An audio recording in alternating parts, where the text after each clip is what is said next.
कहानी शुरू होती है ऐसे शख्स से जिसकी रगों में खून नहीं नफरत बहती थी, जिसके लिए इंसानी जिंदगी की कोई कीमत नहीं थी, जिसका नाम सुनते ही लोगों की सांसें थम जाती थीं। लखन। लखन कोई आम डाकू नहीं था। वो वहशत की एक ऐसी मिसाल था जो जहाँ जाता तबाही छोड़ जाता। उसका काम था गरीबों को लूटना, उनके खून से अपनी प्यास बुझाना और दौलत को अपना भगवान मानना। लाशों की कतार लग जाती थी जहाँ लखन गुजरता था, मगर एक गाँव ऐसा था जो अब तक उसकी पहुँच से दूर था। दौलतपुर। दौलतपुर कोई आम गाँव नहीं था। वहाँ अमन था, चैन था, भाईचारा था। लोग मेहनत करते थे, खुश रहते थे, और इस शांति का सबसे बड़ा कारण था रायस्टार। रायस्टार एक ऐसा नाम जिसे लोग भगवान से कम नहीं मानते थे। नेता था लेकिन मतलब का नहीं, दिल का। वो गरीबों में अपनी कमाई बांटता था, जरूरतमंद की मदद करता था और अन्याय के सामने सीना तान कर खड़ा रहता था। उसका सबसे अच्छा दोस्त ज्ञान भाई, जो दौलतपुर में एक शानदार गाड़ियों का शोरूम चलाते थे। ज्ञान भाई का शोरूम दौलतपुर की शान था। महंगी गाड़ियाँ, ईमानदार कारोबार और लोगों का प्यार। लेकिन कहते हैं ना, जब किसी जगह पर खुशहाली बहुत ज्यादा हो जाए तो बुराई की नजर जरूर लगती है, और लखन की नजर अब पड़ चुकी थी दौलतपुर पर। वो गांव जिसे कभी कोई चोर छू भी नहीं पाया था, अब लखन के खून से सने हाथों का अगला निशाना था। एक दिन रायस्टार गांव के बाहर किसी जरूरी बैठक में गया था। वहीं रात लखन अपनी टोली के साथ दौलतपुर में घुस आया। आसमान में अंधेरा था और जमीन पर चीखें। लोगों को नींद से उठाकर मारा गया, बूढ़ों को जलाया गया, घरों को लूटा गया। गाँव का हर अमीर, हर व्यापारी लखन के गुस्से का शिकार बन गया। उसने दौलतपुर को सिर्फ लूटा नहीं, उसे मिटा दिया। उसका आखिरी निशाना था ज्ञान भाई का शोरूम। वहाँ पहुंचकर लखन ने ज्ञान भाई को बेरहमी से पीटा, उन्हें बेहोश कर दिया और सारी गाड़ियाँ, सारा सोना लूट ले गया। जब ज्ञान भाई को होश आया, उन्होंने जो देखा वो किसी बुरे सपने से कम नहीं था। गांव जल रहा था, हर गली में लाशें थीं, हर कोना मौत की गवाही दे रहा था। टूटा हुआ बदन मगर जिंदा आत्मा। ज्ञान भाई घिसटते हुए किसी तरह मोबाइल तक पहुँचे, रायस्टार को फोन किया और कांपती आवाज में बोले, भाई दौलतपुर उजड़ गया, सब कुछ खत्म हो गया। और उनकी आवाज वहीं खामोश हो गई। ज्ञान भाई चल बसे। रायस्टार जब गांव लौटा तो उसकी आंखें पत्थर हो गईं। हर ओर सिर्फ बर्बादी थी। कुछ लोग तड़प रहे थे, दर्द से कराह रहे थे और बस एक ही बात बोल रहे थे, रायस्टार हमारा बदला लेना, लखन को जिंदा मत छोड़ना। अब दौलतपुर खंडहर बन चुका था, लेकिन रायस्टार की आंखों में एक नई आग जल चुकी थी। उसने आसमान की तरफ देखा और सिर्फ एक शब्द कहा, अब लखन बचेगा नहीं।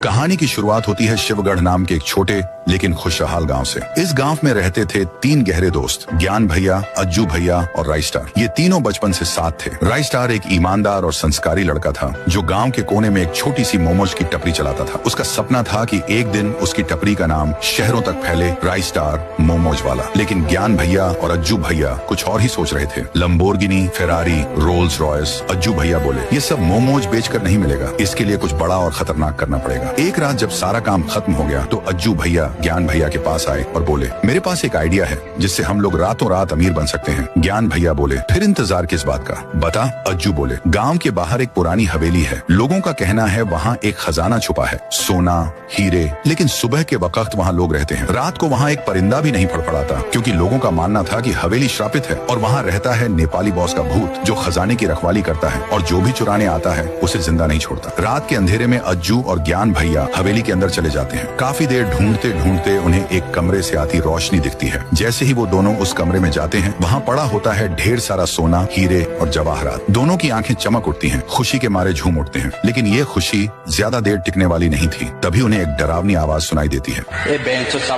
मुझसे बात करो। जब दोनों पीछे मुड़कर देखते हैं, वहाँ कोई नहीं होता। लेकिन जैसे ही खजाने की तरफ नजर डालते हैं, वहाँ खड़ा होता है नेपाली बॉस। वो गुस्से में चिल्लाता है, साला तुम लोग यहीं पे चोरी करेगा बहन का शॉट, मैं तुम लोगों को छोड़ेगा नहीं। नेपाली बॉस अपनी कटाना निकालता है और सीधा अज्जू भैया के सिर पर वार करता है। अज्जू भैया वहीं बेहोश हो जाते हैं। ज्ञान भैया ये देखकर बिना सोचे समझे खिड़की से कूद जाते हैं। लेकिन जैसे ही नीचे गिरते हैं, वहाँ भी खड़ा होता है नेपाली बॉस। अगली सुबह रायस्टार अपनी मोमोज की टपरी पर अकेला होता है। तभी आता है अमित भैया, एक प्लेट मोमोज देना। रायस्टार पूछता है, तूने अज्जू या ज्ञान भैया को देखा? अमित कहता है, कल बोल रहे थे हवेली जाने का प्लान है, पर मैं नहीं गया। ये सुनते ही रायस्टार को कुछ गड़बड़ लगती है। वो फौरन अपनी बाइक उठाता है और निकल पड़ता है। हवेली के बाहर उसे अज्जू भैया की बाइक खड़ी मिलती है। अमित डरते हुए कहता है, मत जा, सुना है उस हवेली में नेपाली बॉस की आत्मा रहती है। रायस्टार गुस्से में जवाब देता है, वो मेरे दोस्त हैं, उनके लिए मैं कुछ भी कर सकता हूँ। हवेली में घुसते ही उसे अज्जू और ज्ञान दोनों बेहोश मिलते हैं। तभी पीछे से आती है एक भयानक आवाज, बहन का शॉट, छपरी साला, तुम लोग को समझ में नहीं आता है, मेरा यहाँ चोरी करेगा तो मैं तुम्हारा माँ भी शॉट डाल देगा। रायस्टार कहता है, लगता है तुमको मोमोज देना पड़ेगा। फिर शुरू होती है एक जबरदस्त लड़ाई। हवेली धुएं और चिल्लाहटों से भर जाती है। जब सब शांत होता है,